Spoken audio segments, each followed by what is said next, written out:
14장에서 삼손은 이 부모님의 반대에도 불구하고 블레셋 여인과 결혼했어요. 근데 곧 아내를 잃었고 자기도 죽을 뻔했죠. 또 친구로 잘 지낼 수 있다고 생각했던 블레셋 사람들과 싸웠기 때문에 그들의 공적이 돼버렸어요. 자, 이런 일을 겪으면 깨달아야 되겠죠. 아, 블레셋은 이제 함께 할 수 있는 존재가 아니구나. 또 이제부터 하나님이 주신 사사의 역할, 내가 이것을 잘 감당하며 살아야겠구나 깨달았어야 돼요. 근데 오늘 본문에 보면 삼손이 가사라는 도시에 갔다라고 나와요. 가사가 어디인가요? 가사는 블레셋의 5개 도시 가운데 하나예요. 수도와 같다고요. 오늘날 팔레스타인의 가자지구 거기에 있습니다. 지도를 한번 봅시다. 삼손이 단 출신이에요. 이쪽이 가사입니다. 그리고 삼손이 있는 소라가 여기고 지금 여기 가사까지 갔다는 거예요. 소라에서 가사까지는 한 80여 킬로 정도 되는 먼 거리죠. 근데 왜 갑자기 저 블레셋의 한복판 저 가사까지 들어갔을까요? 하나님이 너는 이스라엘을 블레셋의 손에서 건져낼 사람이다 라고 말했던 것이 이제 기억이 나서 그 일을 이루기 위해서 간 건가요?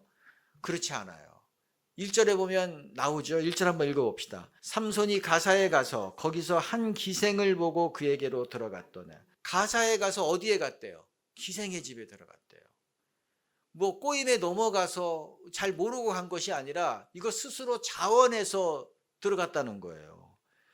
불과 얼마 전에 블레셋 여인과 잘못된 만남을 갖고 잘못된 결혼을 해서 지금 큰 코 다쳤잖아요. 큰 경험했잖아요.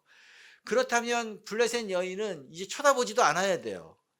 그런데 수도 항복판까지 저 먼 길을 걸어서 들어갔습니다. 어떻게 이럴 수가 있나요? 사사는 공인과 같아요. 그의 몸은 이 이스라엘의 국가보호 자산 그런 거라고요. 그러니까 이 자기 몸이 자기 몸이 아니에요. 혼자 다녀서는 안 되고 이 동선이 노출되거나 그래서도 사실 안 되는 거예요. 그런데 삼손에게는 그런 의식이 전혀 없는 것을 우리가 볼 수 있죠. 이 가사의 블레셋 가사의 사람들은 삼손이 온 것을 다 알았어요. 왜냐하면 외모가 특이하잖아요. 다 들통이 난다고요. 뿐만 아니라 이미 블레셋의 원수로 지명수배가 돼 있을 것입니다. 그러니까 아는 거죠. 더구나 그런 존재가 제 발로 들어왔으니 이거 환호를 한다고요. 속으로 환호했어요. 하지만 이 나귀턱뼈 하나로 1000명을 제압하는 이 괴력을 가졌다는 것을 그들이 알기 때문에 섣불리 달려들지 않습니다. 깊이 잠이 들 때까지 그 기생집에서 잠이 들 때까지 기다렸어요. 그리고 새벽에 기습 공격을 하기로 하고 아마 그 기생에게 쪽지를 전달했을 것입니다. 술을 잔뜩 먹여서 정신을 못 차리게 만들어라. 뭐 그렇게 했겠죠. 자, 이제 삼손은 눈 떠보면 이제 감옥에 있을 거예요. 붙잡혀서. 그런데 블레셋의 계획이 어그러졌어요. 3절 읽어봅시다. 삼손이 밤중까지 누워있다가 그 밤중에 일어나 성 문짝들과 두 문설주와 문빗장을 빼어가지고 그것을 모두 어깨에 메고 헤브론 앞산 꼭대기로 가니라. 사실 삼손은 한번 잠들면 중간에 전쟁이 일어나도 모르는 사람이에요. 뒤에 보면 밧줄로 묶었는데도 잠잤잖아요. 또 뭐 이 배틀의 머리카락을 다 짜는데도 불구하고 전혀 몰랐어요. 그런데 지금은 어떻습니까? 자다가 벌떡 일어났어요. 스스로 일어났어요. 그리고 성문에 가서 문과 기둥과 이 문설주를 뽑아냈대요. 이것을 또 자기 어깨에 메고 헤브론까지 가는데 한 60km 정도 떨어진 곳이에요. 헤브론까지 메고 간 거예요. 도대체 이게 무슨 일입니까? 이거 한번 장면을 한번 상상해 보세요. 이 당시 전쟁이 나면 가장 먼저 하는 일은 성문을 닫는 거예요. 막는 거예요. 그래서 적군이 침입하지 못하도록. 그러니까 이 성문은 매우 크고 견고하다고요. 남대문 같은 거 생각해 보면 되잖아요. 지금도 아마 이 성문을 뜯어내라 그러면 많은 인부를 동원하고 크레인 같은 거 장비를 사용해야 됩니다. 또 그걸 옮기라 그러면 대형 트레일러를 동원해야 될 거예요. 그런데 삼손은 이거를 누구랑 했어요? 혼자 했어요. 그 밤중에 아무런 장비도 없이 맨손으로 이 일을 했다는 거예요. 자, 이것을 본 블레셋 군인들 지금 매복해 있었잖아요. 이걸 보고 기가 죽었겠죠. 정말 기가 막혔을 것입니다. 그러니까 누구도 나서서 삼손을 어떻게 해보겠다는 사람이 한 명도 없어요. 다 벌벌 떱니다. 결국 삼손은 유유히 이 도시를 빠져나왔어요. 그런데 얼마 지나지 않아서 또 새로운 여자를 만납니다. 4절 읽어봅시다. 이후에 삼손이 소렛 골짜기에 들릴라라 이름하는 여인을 사랑하매. 지금 가사에서 여자 때문에 또 고생을 했죠. 이제 집에 와서 그런데 또 똑같은 일을 또 한다는 거예요. 놀랍죠. 이 들릴라라는 여성이 누군지는 모르겠어요. 근데 사랑했다 그러는데 이게 어떤 사람인지 어디 출신인지 나오지가 않아요. 왜냐하면 삼손이 그런 거에 관심 없다는 거예요. 삼손은 그런 거 알고 싶어 하지도 않아요. 누군지 관계없어요. 내 마음에 들면 되는 거예요. 근데 블레셋 지도자들이 이 들릴라를 몰래 돈으로 매수한 것을 보면 이 같은 블레셋 동족이지 않을까 하는 추측을 해봅니다.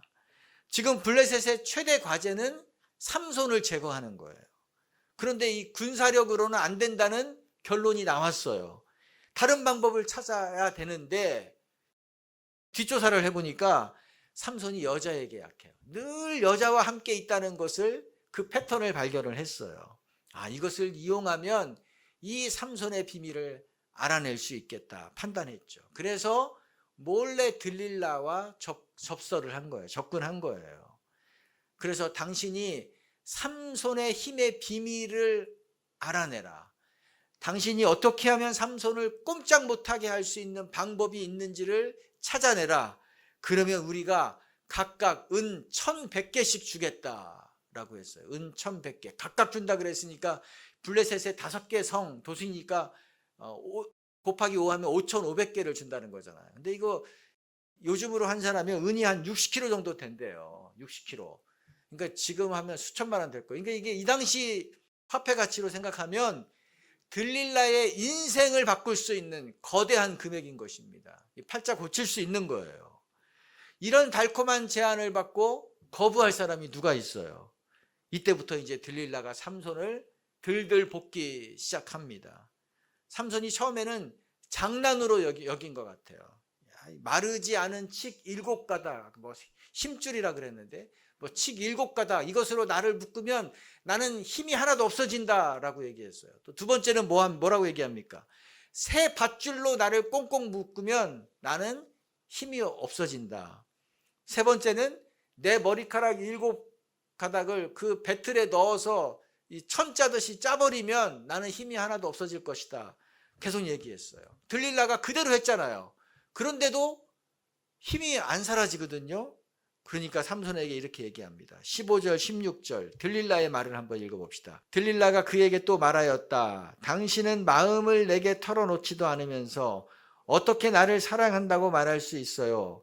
이렇게 3번씩이나 나를 놀렸고 그 엄청난 힘이 어디서 나오는지 아직 나에게 말해주지 않았어요. 들릴라가 같은 말로 날마다 끈질기게 졸라대니까 삼손은 마음이 괴로워서 죽을 지경이 되었다. 삼손이 들릴라의 성화가 너무 이제 괴로운 거예요.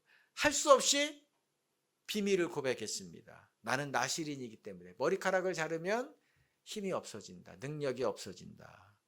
들릴라가 바로 삼손을 잠재웠어요. 그리고 사람을 불러서 머리카락을 다 밀어버렸습니다. 이번에는 정말 확인해 보니까 힘이 없어진 거예요.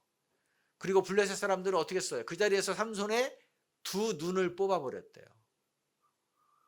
왜 그래요? 아무것도 못하게 만들어 놓는 거죠. 그리고 그 삼손을 가사까지 끌고 갔어요. 그리고 감옥에 가두었습니다. 짐승처럼 연자맷돌을 돌리게 만들었어요. 삼손이 여우 300마리로 그 블레셋의 그 곡식 밭을 다 불태워 버렸잖아요. 아마 그것에 대한 복수인 것 같아요. 이스라엘의 사사 가운데 지금까지 이렇게 2 눈이 뽑힌 사람이 있었습니까? 붙잡혀서 감옥에 갇힌 사사가 있었나요? 이렇게 짐승 취급받은 사사가 있었나요? 아무도 없었어요. 삼손은 좋은 부모 만나서 태어날 때부터 하나님의 지명을 받았어요. 나실인으로 구별받고 사사로 임명받았습니다. 능력을 가진 자예요. 그런데 이렇게 가장 처참한 인생으로 하루아침에 바뀌었어요. 하나님이 주신 사명을 유일하게 온전히 감당하지 못한 사사가 됐습니다. 근데 이렇게 한심하잖아. 이렇게 한심한 사사의 이야기를 왜 성경이 기록했을까요? 왜 우리에게 지금 얘기하는 걸까요? 아유, 사사를 삼손을 비판하라고 우리에게 말씀하시는 것이 아니죠. 우리도 삼손과 같은 사람이기 때문에, 우리도 삼손과 같은 삶을 살 수 있기 때문에 우리에게 경고의 말씀을 주시는 거예요. 삼손의 길을 걷지 않아야 된다. 그러면 어떻게 될까요? 오늘 세 가지를 얘기하려고 합니다. 삼손과 같은 길을 걷지 않기 위해서 첫 번째, 내가 넘어지는 지점을 알아야 합니다. 읽어봅시다. 삼손의 이야기는 13장부터 16장까지 무려 4장에 걸쳐서 나와요. 근데 특이한 점이 있어요. 다른 사사들의 이야기는 그 사사가 어떻게 이스라엘을 구해냈고 또 어떻게 승리했는지 이런 이야기가 줄을 이루거든요. 근데 삼손은 3명의 여자 이야기가 이 모든 이야기의 중심이에요. 거기서부터 출발해요. 삼손은 최강의 블레셋 전사들도 감히 다 달려들었지만 넘어뜨리지 못했어요. 그런데 가장 연약한 여성에게는 번번이 넘어졌습니다. 블레셋 군인들도 못 넘어뜨린 삼손인데 여성들은 그걸 다 넘어뜨렸어요. 삼손이 여성과 연결되어 있을 때는 늘 문제가 일어납니다. 늘 어려움을 겪었어요. 그러면 어떻게 되나요? 그러면 어떻게 돼요? 여성을 피해야 되죠. 그런데 삼손은 계속 가까이 합니다. 더 가까이 했어요. 그럴수록 그의 상태는 더 나빠집니다. 결국은 블레셋의 손에서 이스라엘을 건져내야 될 사람인데 블레셋의 손에 잡혀버렸어요. 그래서 재주 부리고 또 그들에게 짐승 취급당하는 이런 모욕을 당하는 사람이 되어버렸습니다. 사람마다 약한 부분이 있어요. 다 다릅니다. 사람마다 무너지는 지점이 있어요. 각자가 무너지는 지점이 있습니다. 근데 이것을 알아야 돼요. 내가 어디에서 무너지는지. 그리고 알면 어떻게 됩니까? 피해야 되는 거예요. 피해야 됩니다. 제가 어릴 때는 이 프로 권투가 유행이었는데 프로야구 이런 것이 없었기 때문에 세계적인 선수들도 완벽한 선수들도 다 약점이 있더라고요. 중계를 보면 해설자가 설명해줘요. 저 선수는 턱이 약합니다. 그러면 실제로 이 주먹으로 턱을 맞으면 그 선수는 그냥 넘어져요. 또 어떤 선수는 복부가 약한 선수가 있대요. 그리고 그 선수는 또 상대가 이 복부만 공격하거든요. 그러면 또 이쪽 있으면 또 앞으로 푹 주저앉아 버립니다. 이 눈 위 피부가 약한 선수들이 있어요. 거기는 그 선수들은 거기를 조금 맞으면은 찢어져요. 그래서 피가 나고 또 좀 있으면 막 붓고 이래가지고 앞이 보이질 않으니까 자기 실력을 발휘하지 못해요. 약한 부분이 있다고요. 그런데 이 약한 부분은 훈련을 한다고 해서 강해지는 것이 아니더라고요. 한계가 있더라고요. 턱이 약한 선수가 아무리 막 턱을 계속 맞는 훈련을 한다고 해서 갑자기 강철 턱이 되지 않습니다. 눈 피부가 약한 선수가 계속 거기를 맞는 연습을 한다고 해서 피부가 강해지는 것이 아니에요. 어떻게 해야 됩니까? 경기에서 그 부분을 안 맞도록 피하는 것밖에 없습니다. 턱이 약한 선수는 그래서 이 가드라고 그러죠. 이 손을 바짝 올려가지고 이 턱을 보호합니다. 주먹이 날라와도 직접 안 맞도록. 또 이 복부가 약한 선수들은 같이 붙으면 안 되니까 떨어져서 늘 경기를 하려고 그래요. 아웃복싱을 해요. 그래서 주먹을 최대한 맞지 않기 위해서. 삼손도 마찬가지예요. 태어나기 전부터 그는 구별된 사람이잖아요. 능력의 사람이잖아요. 얼마나 기대가 됩니까? 그를 통해서 하나님이 어떤 일을 하실까 기대가 돼요. 그런데 이렇게 쉽게 무너질 줄은 누구도 몰랐다고요. 자기의 약점이 여성인데 피하지 않았기 때문인 것입니다. 사단이 우리를 가만 놔두지 않습니다. 사단이 우리를 연구합니다. 우리를 가만 놔두면 하나님이 우리를 통해서 어떤 일을 이루실지를 너무나 잘 알기 때문에 우리를 연구해요. 가만히 놔두면 사단의 일이 얼마나 큰 타격을 받고 방해를 받는다는 것을 알기 때문에 우리를 가만 놔두지 않아요. 우리를 무너뜨리기 위해서 어디가 약한지, 어디가 무너지는 지점인지를 파악을 합니다.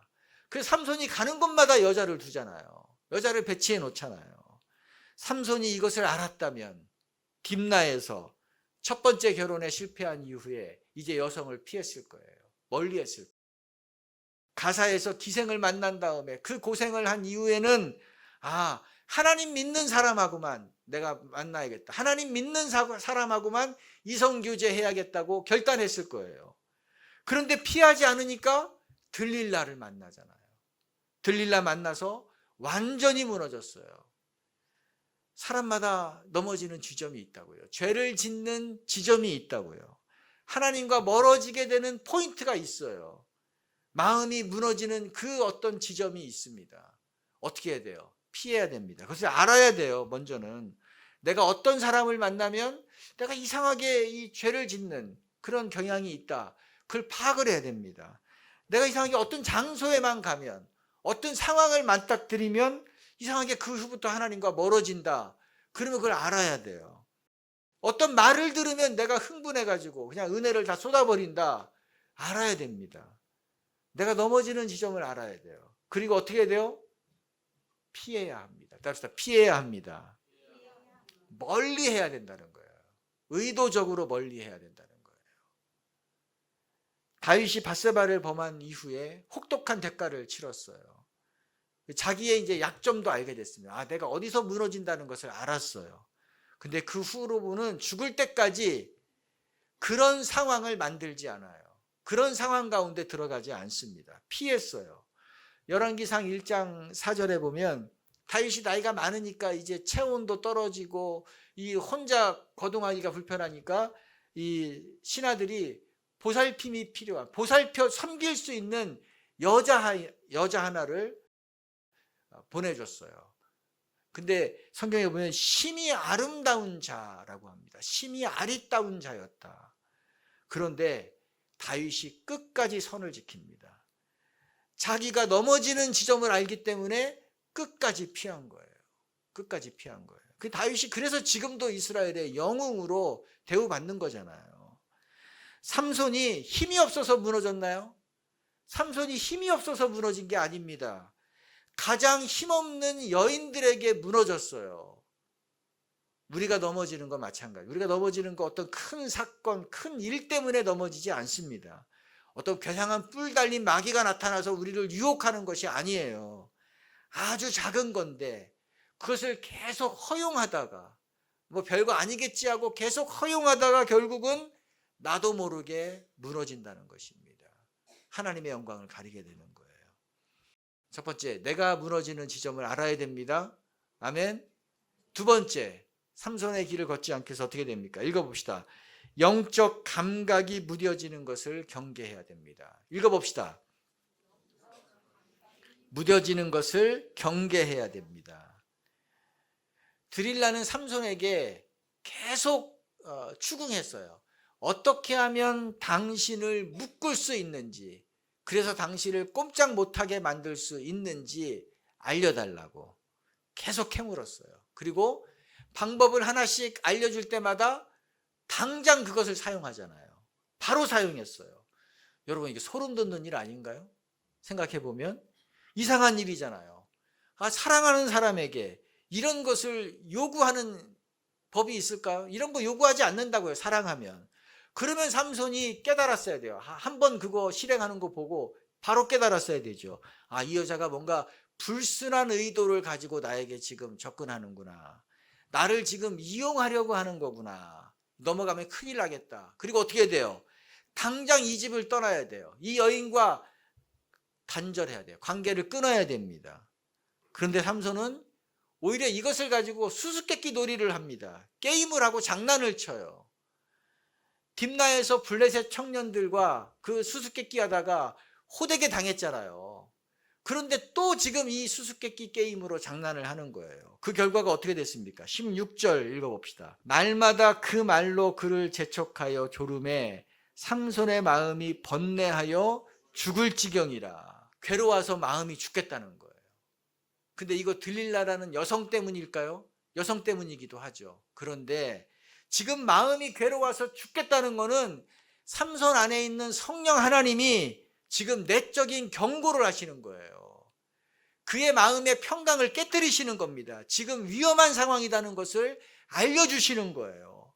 빨리 벗어나라. 그러니까 마음이 괴로운 거예요. 죽을 것 같은 거예요. 그런데도 삼손이 지금 모르고 있습니다. 오히려 들릴라가 자기를 떠나면 어떡하지? 그것 때문에 두려워하고 있어요. 20절 하반절에 보면 여호와께서 이미 자기를 떠나신 줄을 깨달지 못하였더라 그랬어요. 심지어 삼손은 자기 힘이 빠진 것도 몰랐고 하나님이 자기를 떠난 것도 모르고 있다는 거예요. 다른 사람 다 알고 있는데 자기만 모르고 있어요. 그만큼 영적인 감각이 무뎌져 있다는 것입니다. 두 눈이 생으로 뽑힌 다음에야 정신이 돌아왔어요. 깨달았어요. 우리가 영적으로 둔감해지면 이렇게 되는 거예요. 영적으로 둔감해진다는 것이 얼마나 무서운 것인 거를 우리에게 말씀하시는 거죠. 영적으로 둔감해지면 이 주일에 예배 드리지 않아도 아무렇지도 않습니다. 뭐 일주일 동안 기도 하나 하지 않고 살아도 아무런 불편함이 없어요. 어떤 모임이나 공동체를 위해서 수고하고 애쓰지 않아도 하나도 이상하지 않아요. 감각이 없어요. 나와 가족을 위해서만 시간을 쓰고 힘쓰고 물질을 쓰고 재밌게 살아도 아무렇지 않아요. 그거 당연하지 그렇게 생각한다고요. 이미 둔감해진 거예요. 이미 영적으로 둔감해진 거예요. 예배드리지 않으면 어떤 이유에서일지라도 마음은 찝찝해야 돼요. 마음은 편치 않아야 돼요. 말씀과 멀어지면 일주일 동안 머리를 감지 않고 사는 것처럼 이상하게 이게 뭐 괴롭고 막 이래야 돼요. 힘들어야 돼요. 어쩔 줄 몰라야 돼요. 그래서 하나님 앞에서 하나님 나 이렇게는 안 되겠습니다. 이렇게는 못 살겠습니다. 이렇게 안타깝게 부르짖어야 되는 거예요. 여러분 영적인 둔감함의 상태에 계속 머물러 있으면 위험하다는 것을 기억하시기 바랍니다. 근데 이거는 저절로 좋아지지 않습니다. 저절로 나아지지 않아요. 빨리 우리가 기본으로 돌아와야 됩니다. 본래의 자리로 돌아와야 돼요. 예배 생활로 돌아와야 되고 말씀 생활로 돌아와야 되고 기도 생활의 자리로 돌아와야 되고 봉사와 섬김의 생활, 하나님께 드리는 생활로 돌아와야 되는 거예요. 다시 시작해야 되는 거예요. 그래야만이 둔감함에서 민감함으로 바뀌게 됩니다. 영적 감각이 무뎌지는 것을 우리는 경계해야 되는 것입니다. 마지막 세 번째, 하나님이 주신 것을 제대로 사용해야 됩니다. 읽어봅시다. 하나님이 주신 것을 제대로 사용해야 됩니다. 삼손이 착각한 것이 있어요.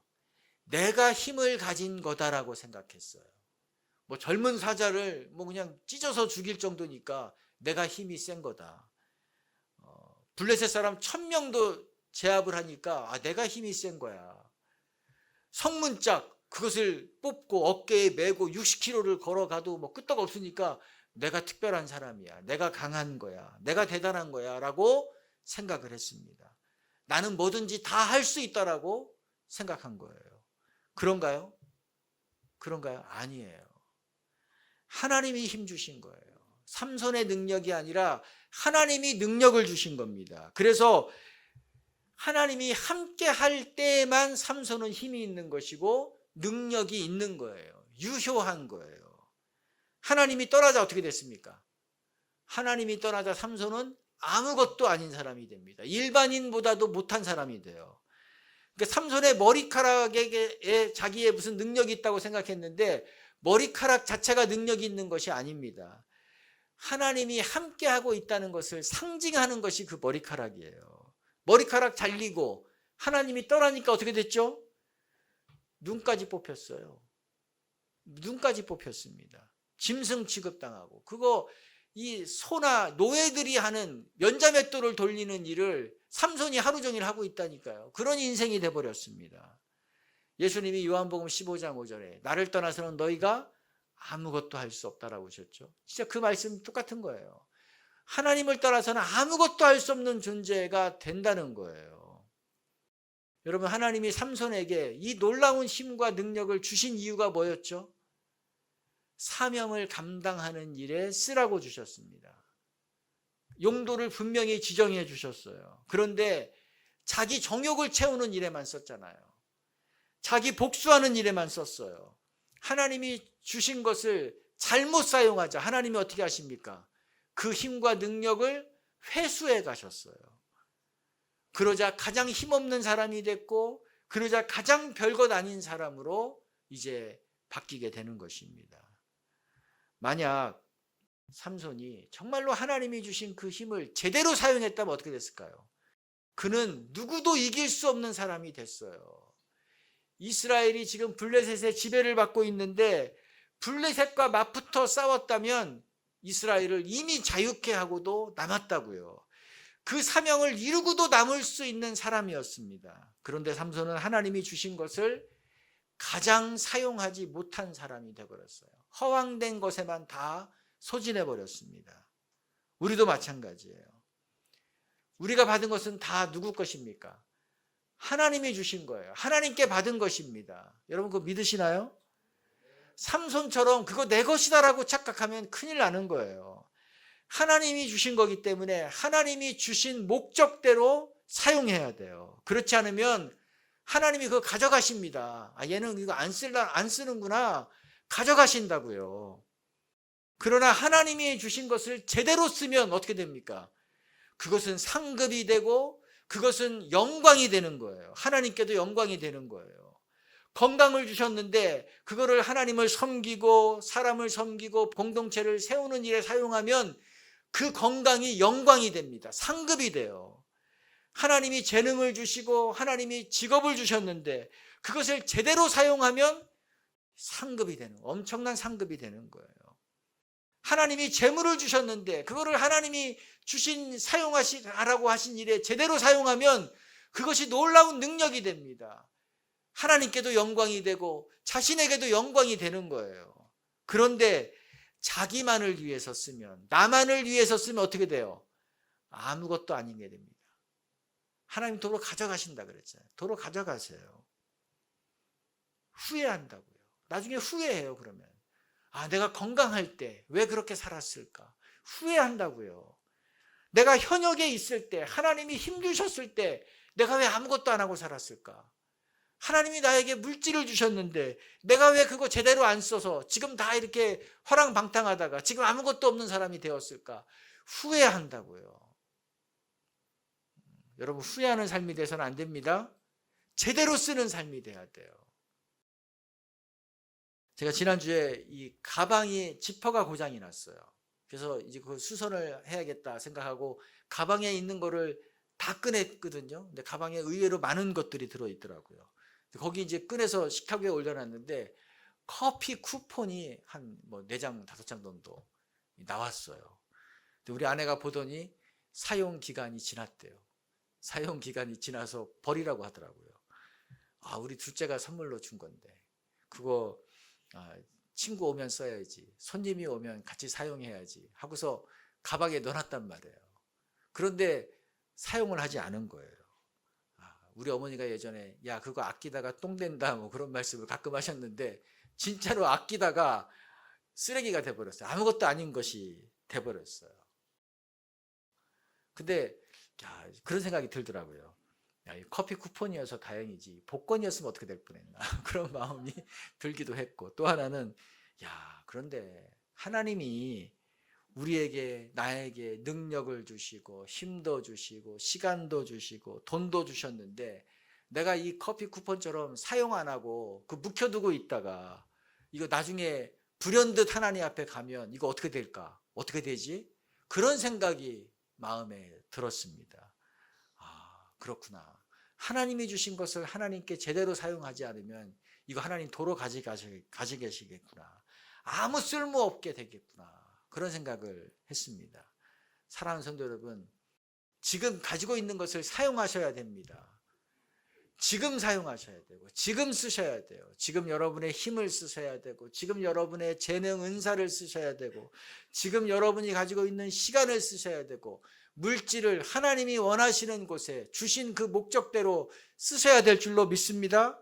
그렇지 않으면 후회해요. 그렇지 않으면 후회한다고요. 삼손이 이제 마지막에 그래도 잘한 것이 하나 있어요.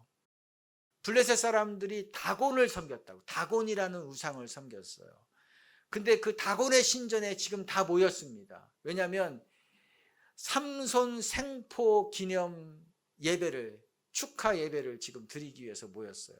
자기들의 원수인 삼손을 생포해서 잡았잖아요. 그러니까 이거 다곤이 우리에게 이런 선물을 주셨다 해서 감사의 제사를 드리고 또 축하의 잔치를 벌이기 위해서 다곤 신전에 사람들이 다 모였어요.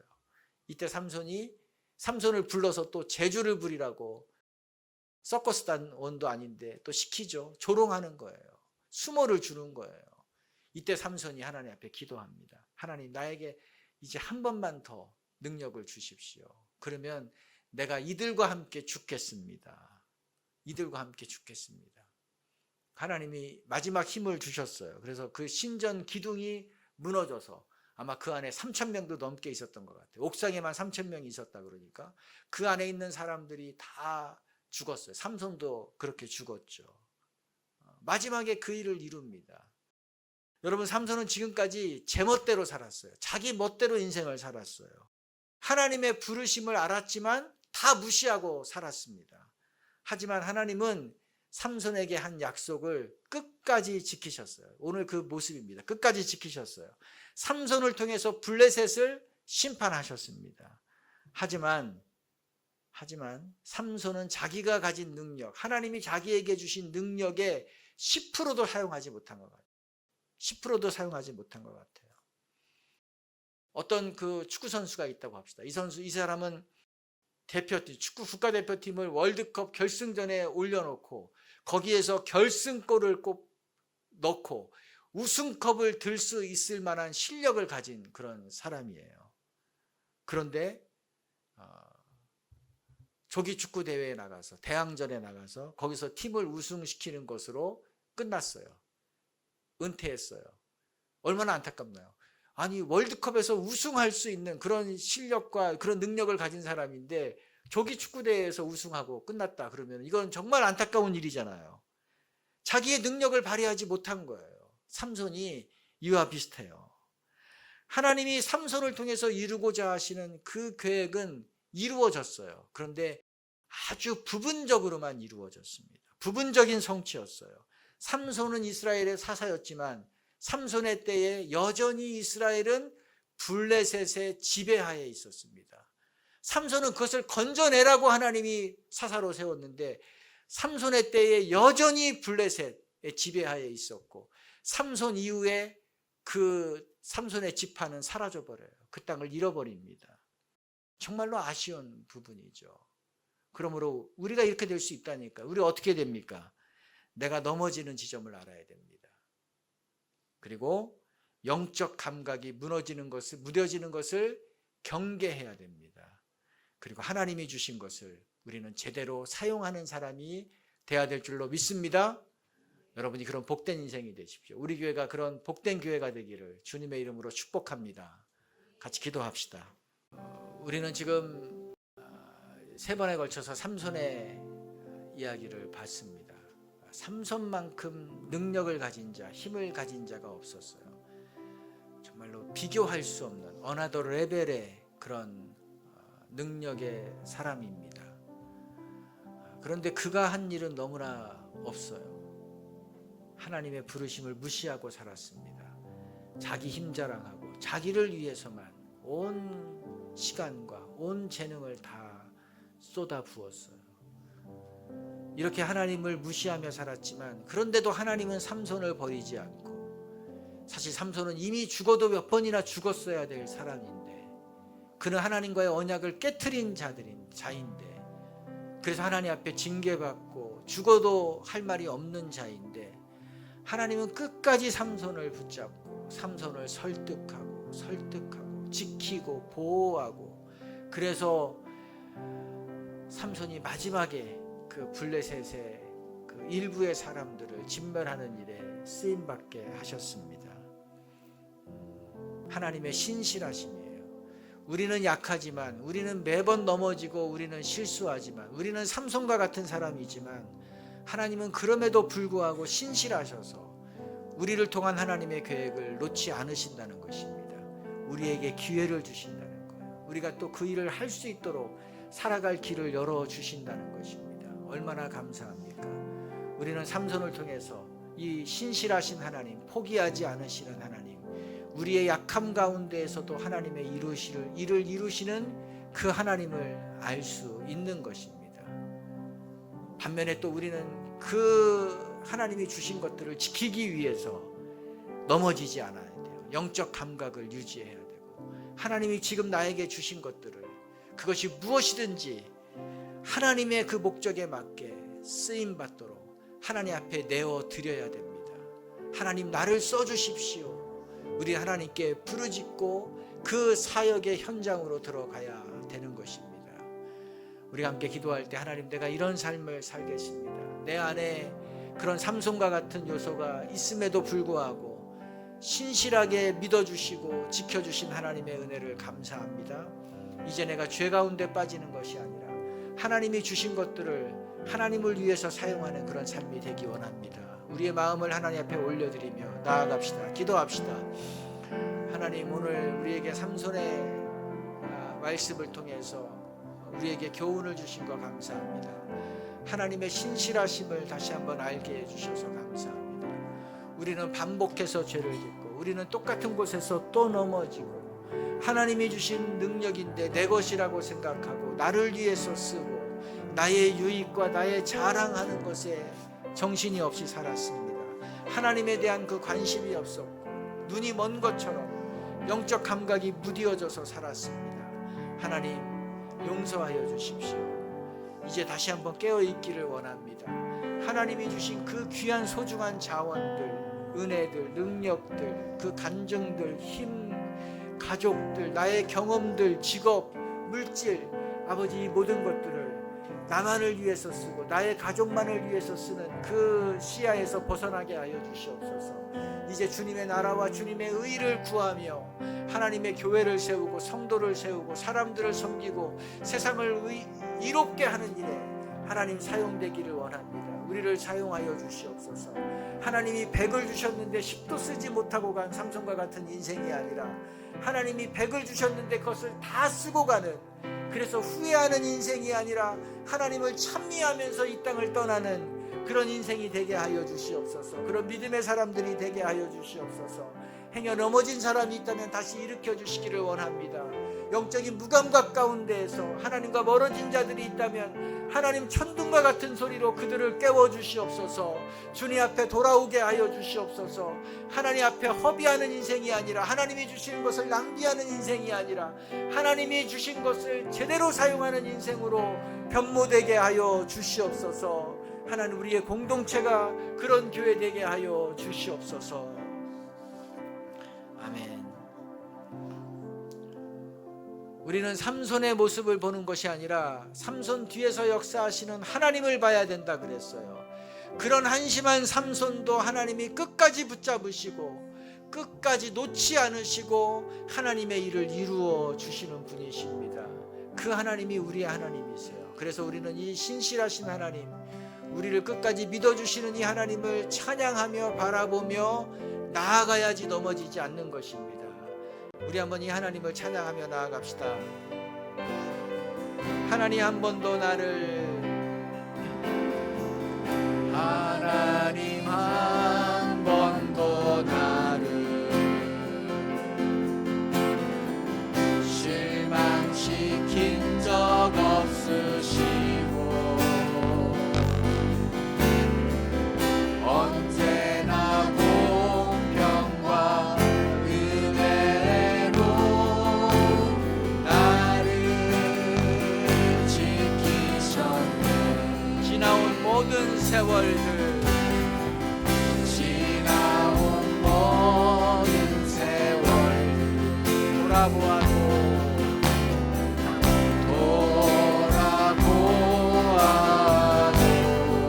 그 어느 것 하나 주의 손길, 그 어느 것 하나 주의 손길 안 미친 것 전혀.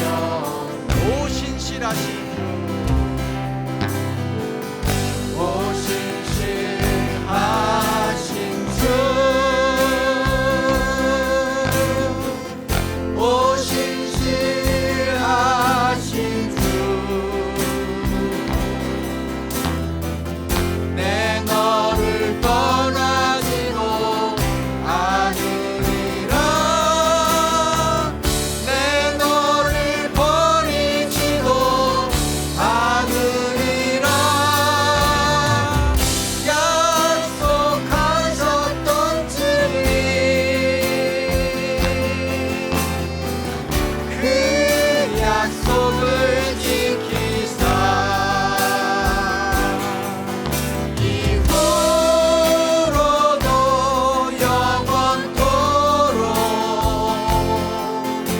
나를 지키시리라 확신하네. 오 신실하신 주, 오 신실하신 주,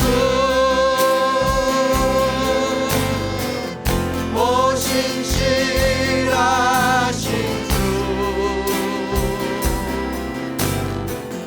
내 너를 떠나지도 않으리라. 내 너를 버리지도 않으리라. 약속하셨던 주님, 그 약속을 지키사 이후로도 영원토록 나를 지키시리라 확신하네.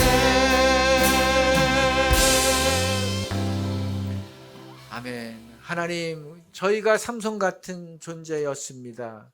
하나님이 주신 은혜와 능력과 사랑과 하나님이 베푸신 것들이 너무나 많음에도 불구하고 그것을 가볍게 여기고 또 그것을 하나님을 위해 쓰지 않고 그것을 허비하며 살았던 저희들의 모습이 있었음을 고백합니다. 그러나 이제 다시 한번 영적 무감각에 빠지지 않고 우리가 죄 가운데 넘어지지 않고 하나님이 우리를 부르셨던 그 부르심을 기억하며 우리에게 맡기신 그 직임을 기억하며 그것을 이루는 데에 하나님이 우리에게 주신 것들을 다 투입하며 살아가게 도와주시옵소서. 주님의 나라와 주님의 의를 구하는 자에게 주시는 하늘의 영광과 상급을 바라보며 이 땅을 살아가게 도와주시옵소서. 안개와 같이 사라지지 않는 것들에 우리의 힘과 우리의 재능과 우리의 재물을 소진하는 그런 헛된 인생이 되지 않도록 우리를 지켜주시옵소서. 우리의 약함에도 불구하고 우리를 버리지 않으시고 언제나 우리에게 큰 사랑으로 베풀어 주시고 돌보시는 그 하나님을 바라보며 살아가게 하여 주시옵소서. 그 주님의 이름을 찬양합니다. 그 주님을 사랑합니다. 성부와 성자와 성령의 은혜가 오늘 다시 한번 하나님이 주신 것들을 기억하고 하나님을 위해 사용하기로 결단한 성도들 위해 영원히 함께하기를 예수님의 이름으로 축원드립니다.